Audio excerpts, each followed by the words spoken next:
Hi, I'm Lisa Terich, Community Engagement Co-ordinator here at the Oshawa Museum.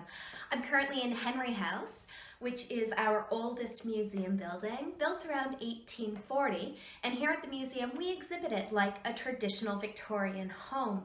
So, like with all my tours, I'm going to welcome you to the home of Thomas and Loretta Henry. That's actually the guy right over my shoulder. That's Thomas Henry, and he lived here in this house from the time that it was built, around the 1840s, all the way until his death in 1879.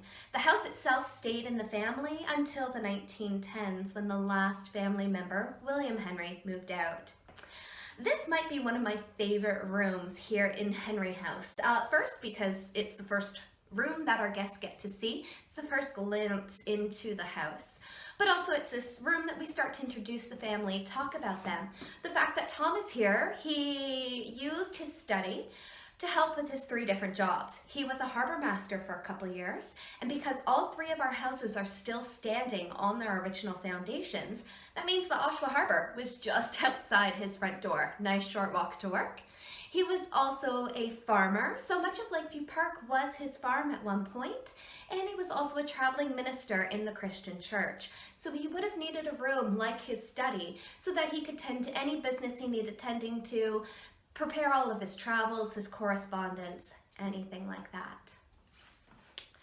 This map behind me is probably why this is one of my favorite rooms, because this map might be one of my favorite artifacts. Allow me to geek out for a few minutes.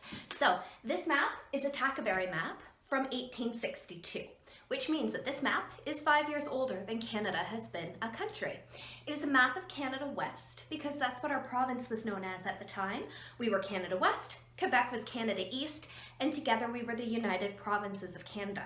That change happened in the early 1840s after the unsuccessful rebellions.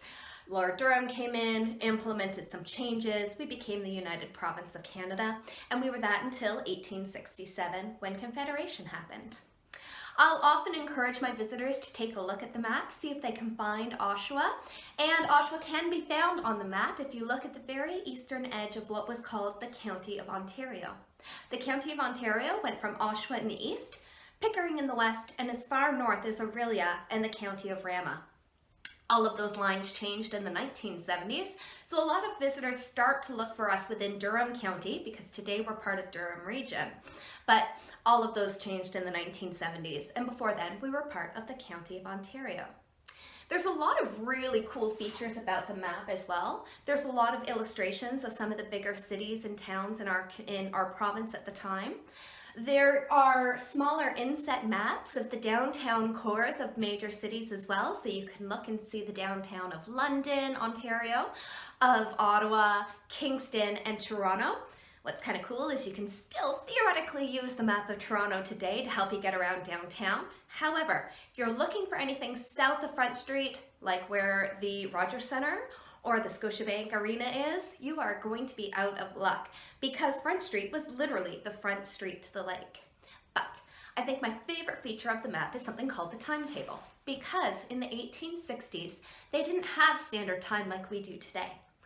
Back then, time was based on when the sun rose and set.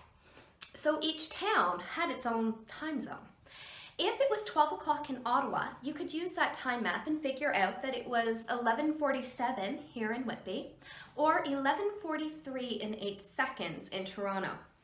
Now, it was around this time that train travel became a lot more popular, and having to reset your watch every time you hit a new town became super inconvenient.